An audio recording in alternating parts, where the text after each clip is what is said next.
But say what you want about America, land of the free, home of the brave. We got some dumbass motherfuckers floating around this country. Dumbass motherfuckers, you know? Yeah. Now, obviously, that doesn't include this audience. I understand that. You seem intelligent and perceptive, but the rest of them, holy jumping fucking shitballs. Dumber than a second coat of paint. And this ain't just ranting and raving. This ain't just blowing off steam. I got a little evidence to support my claim. It just seems to me, that only a really low IQ population could have taken this beautiful continent, this magnificent American landscape that we inherited. Well, actually, we stole it from the Mexicans and the Indians, but hey, it was nice when we stole it. It looked pretty good. It was pristine. Paradise. Have you seen it lately? Have you taken a good look at it lately? It's fucking embarrassing. Only a nation of unenlightened half-wits could have taken this beautiful place and turned it into what it is today, a shopping mall. A big fucking shopping mall. You know that? That's all you got. That's all you've got here, folks. Mile after mile of mall after mall. Many, many malls, major malls and mini malls. They put the mini malls in between the major malls. And in between the mini malls, they put the mini marts. And in between the mini marts, you got the car lots, gas stations, muffler shops, laundromats, cheap hotels, fast food joints, strip clubs, and dirty bookstores. America the Beautiful, one big transcontinental commercial cesspool. And how do the people feel about all this? How do the people feel about living in a coast-to-coast shopping mall? Well, they think it's just fucking dandy.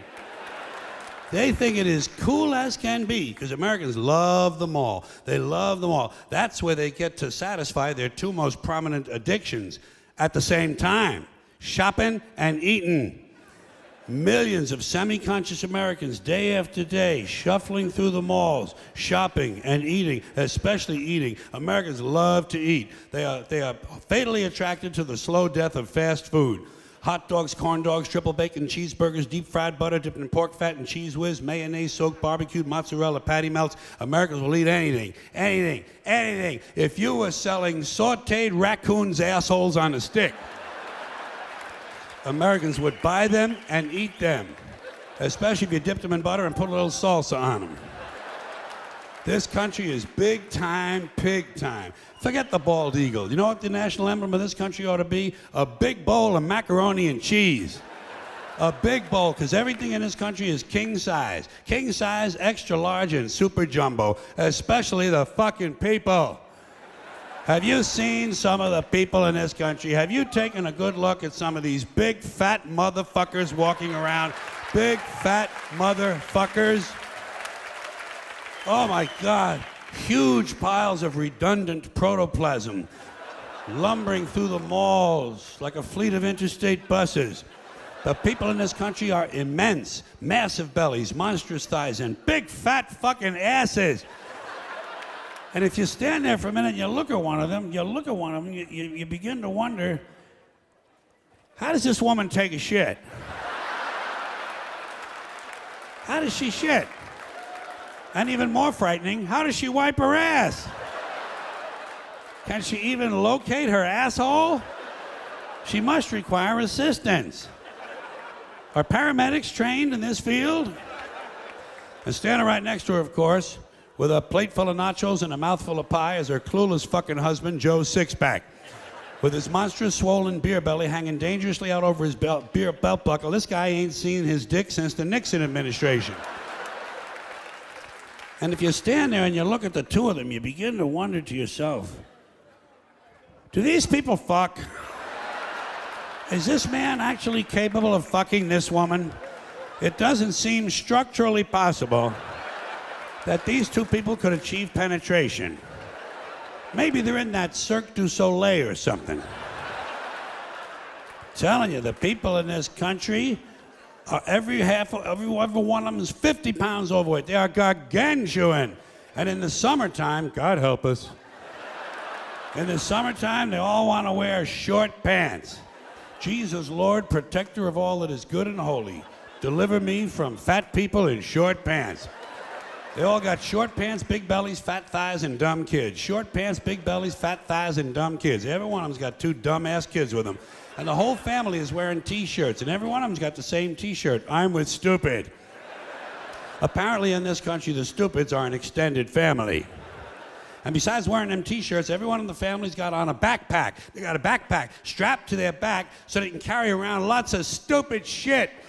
And the reason they got to carry their stupid shit strapped to their backs is because their hands must remain free at all times to hold food. And to get that food up to the mouth where it gets shoveled in with all the rest of the disgusting shit they ate that day. And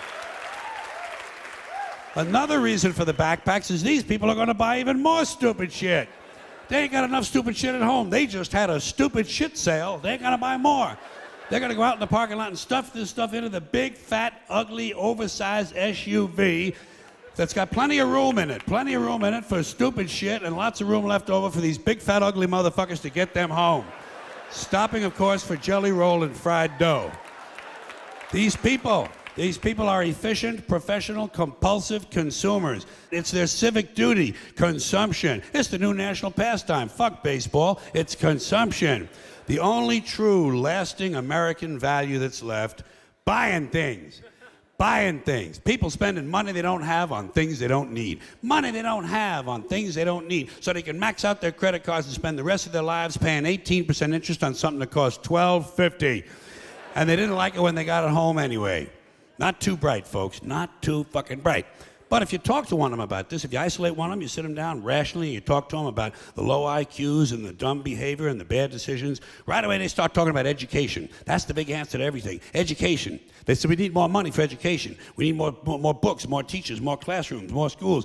We need more testing for the kids. And you say to them, well, you know, we've tried all of that, and the kids still can't pass the test.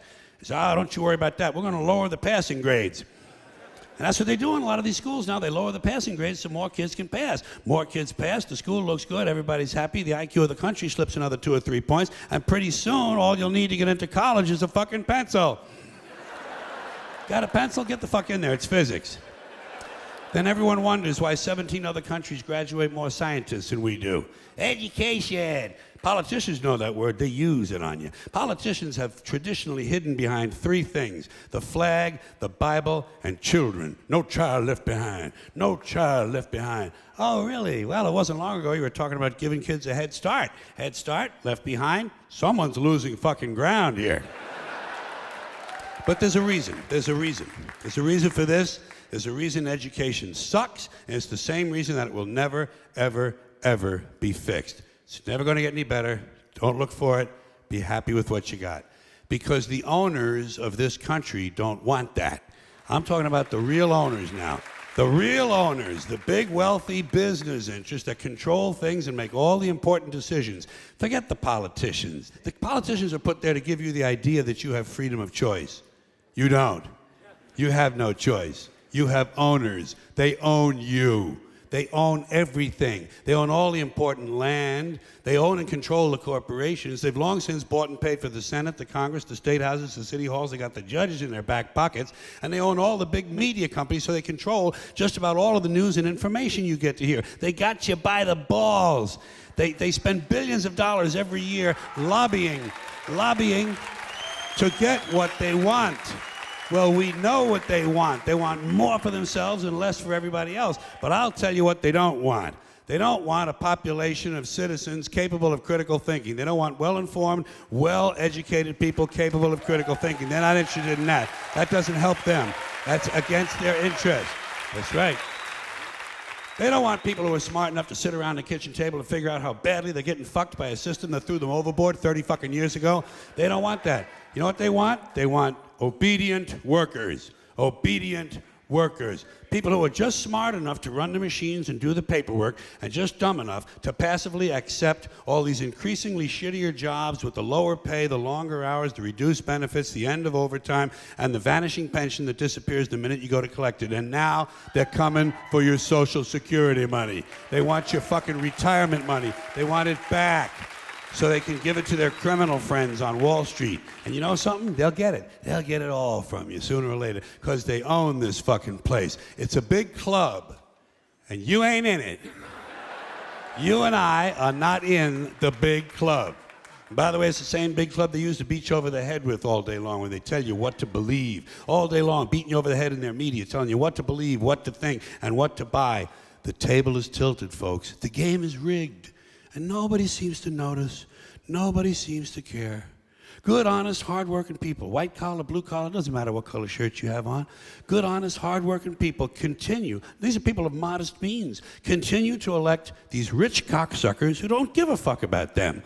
They don't give a fuck about you. They don't give a fuck about you. They don't care about you at all, at all, at all. Yeah, you know? And nobody seems to notice, nobody seems to care. That's what the owners count on, the fact that Americans will probably remain willfully ignorant of the big red, white, and blue dick that's being jammed up their assholes every day. Because the owners of this country know the truth. It's called the American dream, because you have to be asleep to believe it.